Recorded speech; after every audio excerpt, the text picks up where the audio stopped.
Okay mga kabayan, magandang hapon po sa inyo lahat. Bigyan po natin ng pansin itong pasabog ni Vic Rodriguez, yung dating sidekick ni BBM mga kabayan. Ito pong si Atty. Vic Rodriguez mga kabayan. Itong pasabog niya na mga blankong dokumento sa BICAM report ng Kamara at ng Senado.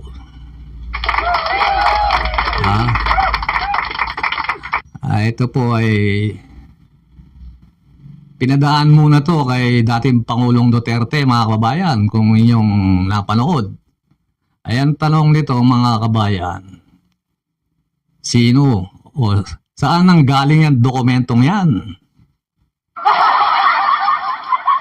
Alam nyo mga kabayan, ang guni-guni ko dyan baka galing yan dun sa bagong sibak. Dun sa bagong sibak na congressman. Yun ba yung bagong sibak? Yung 2025 sinibak. Malamang baka dun galing mga kabayan. Alam niyo naman, pag nasipa ka ng administrasyon, gagawa ka ng parang para masira yung gobyerno nila. Ito lang na may kuro-kuro ko mga kababayan. Ito si Kwento, kung di nyo kilala, dating player ng Crispa Redmanizer. Yung mga kabataan, hindi nila alam yung Crispa Redmanizer. Ito, pinadaan muna po kay dating Pangulong Duterte, pag si Pangulong Duterte nga naman, siyempre, nabubulungan mo yan, Sabihin, basahin nyo to.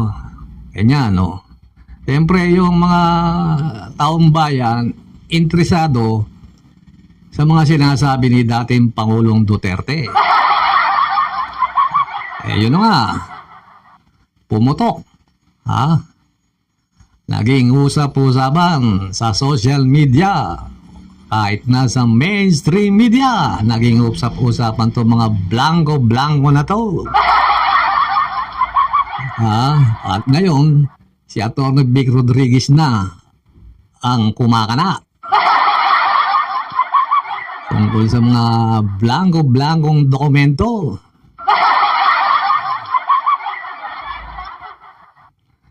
Ayan tanong, makakatulong kaya sa kanya to? Dadami kaya yung boboto sa kanya? Bahala kayo kung gusto nyo iboto si Atty. Vic Rodriguez. Eto, pakinggan nyo yung sinabi niya mga kabayan. Kung totoo yung sinasabi niya, o totoo ba o hindi, o yung may mga puntong gustong talagang pabagsakin si BBM mga kabayan. Eto po si Atty. Vic Rodriguez, yung boses niya, pakinggan nyo. Ng Bongbong Marcos administration. Ito po ang ginawa ng mga mambabatas. 3 plus blank is equal to 6.32 trillion pesos. Ganun po kagagaling at henyo sa mathematics ang ating mga mambabatas. Yung blanco nalalagyan nila ng final amount. Pero mas magaling ang ating Pangulo dahil sa kabila ng blankong ito, pinirmahan niya, alam niyang kulang 6.32 trillion pesos ang ating budget ngayong 2025.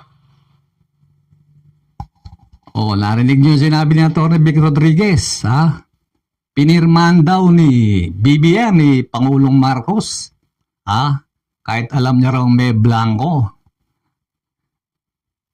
Nagsasabi ba ng totoo si Vic Rodriguez mga kabayan?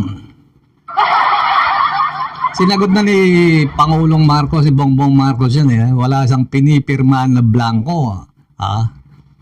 Pwede nyo kang i-check doon sa website ng DBM eh. Makikita nyo naman kung may mga blanco ron eh. Wala naman, di ba? Eh bakit sinasabi ni Atty. Vic Rodriguez?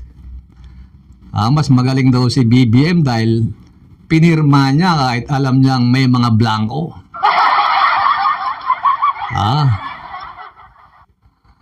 Ay, nako. Talagang di sila titigil mga kabayan para pabagsakin si BBM. Ang hirap ng trabaho ng presidente, ang dami mong inaasikaso. Hindi mo naman lahat maasikaso yung mga kailangan pa bang kuhanin ni BBM yung mga bawat ahensya ng gobyerno. Kaya nga may mga sekretary yan eh.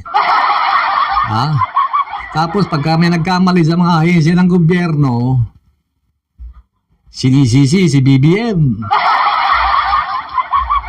Sayang lang yung punto dyan mga kabayan eh. Pabagsakin si BBM. Ayun lang.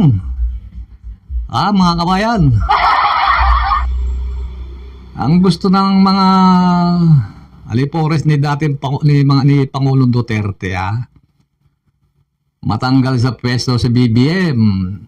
O sino yung gusto nyong ipalit? Sila mga kabayan. Ang tanong rito mga kabayan, lalakas na kaya si Atty. Vic Rodriguez niyan? Masasali na kaya sa senatorial survey? Kayo na yung umusga mga kabayan. Bahala kayo kung gusto nyo boto si Vic Rodriguez. Pero yung boboto rito sigurado mga DDS lang. Ang problema, mapapanalo ba siya ng DDS? Mas marami ang mga undecided. Hati-hati yan eh, di ba? Merong Pinklawan, may Dilawan, may BBM, may mga DDS. Pero mas marami ang mga undecided. Okay mga kabayan, hanggang dito na lamang.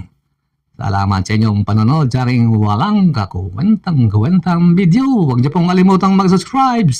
Pakipindot na rin ang notification bell para updated po kayo sa aking susunod na walang kakuwentang video mga kababayan.